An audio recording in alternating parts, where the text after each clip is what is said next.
नमस्कार, मी रोशना कदम रोशनाज रेसिपीमध्ये तुमचं सर्वांचं स्वागत करत आहे.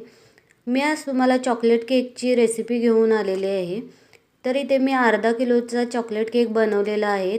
हा केक मी माझ्या बड्डेसाठी बनवलेला आहे. मी 200 ml प्रीमिक्स घेतलेला आहे, चॉकलेट प्रीमिक्स. तर कपाच्या साहाय्याने तुम्ही 1 कप घेऊ शकता किंवा वजनी तुम्ही 200 ml घेऊ शकता. तर यामध्ये मी 2 चमचे मोठे 2 चमचे तेल टाकलेलं आहे. कोणतंही वास नसलेलं तेल तुम्ही वापरू शकता.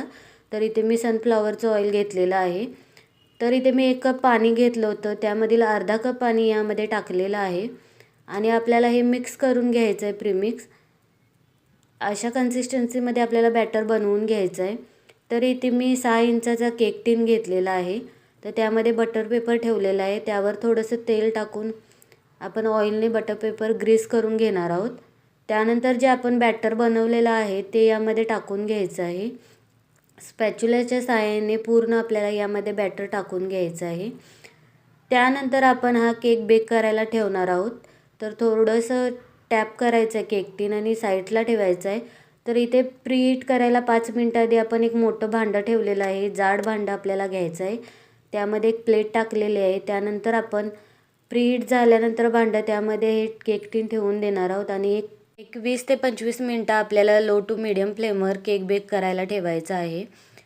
पाहू शकता 20 मिनिटांनी आपला केक तयार झालेला आहे. चाकूच्या साहाय्याने चेक करायचं आहे. इथे केकचे 3 स्लाइस करून व्हिप क्रीमने कोट करून घेतलेला आहे. तर त्याच्यावरती एक मी वाटी ठेवलेलं आहे सेंटरला आणि त्याच्या साईडने आपल्याला डिझाईन बनवून घ्यायची आहे.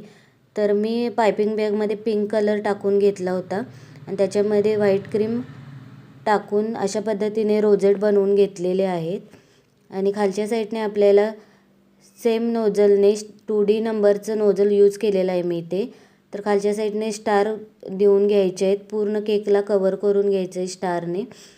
अशा पद्धतीने मी केकला डिझाईन करून घेतलेली आहे. व्हिप क्रीमची रेसिपी ऑलरेडी माझ्या यूट्यूबच्या चॅनेलवर अपलोड आहे आणि त्याची लिंक मी डिस्क्रिप्शनमध्ये देत आहे. तर अशा पद्धतीने पूर्ण केकला कवर करून घेतलेला आहे. जो मध्ये व्हाईट भाग आपण ठेवला होता सेंटरला, त्याच्यावरती आपल्याला मोर्डे कंपनीचं डार्क चॉकलेट कंपाऊंड बारीक चॉप करून घ्यायचं आहे आणि चमच्याच्या साहाय्याने आपल्याला सगळीकडे पसरवून घ्यायचं आहे. अशा पद्धतीने सिंपल जास्त फिनिशिंग न करता मी केक डिझाईन करून घेतलेला आहे आणि त्याच्यावरती आपल्याला शुगर बॉल टाकून घ्यायचे आहेत. तर मी ते गोल्डन कलरचे शुगर बॉल घेतलेले आहेत, ते टाकून घेतलेले आहेत आणि साईडने मी कलरचे स्प्रिंकल टाकून घेतलेले आहेत. अशा पद्धतीने सिंपल आणि दिसायला अगदी सुंदर असा आपला केक तयार झालेला आहे. रेसिपी कशी वाटली नक्की सांगा. आवडल्यास लाईक करा, शेअर करा आणि सबस्क्राईब करायला विसरू नका आणि इंस्टावर फॉलो करायला विसरू नका.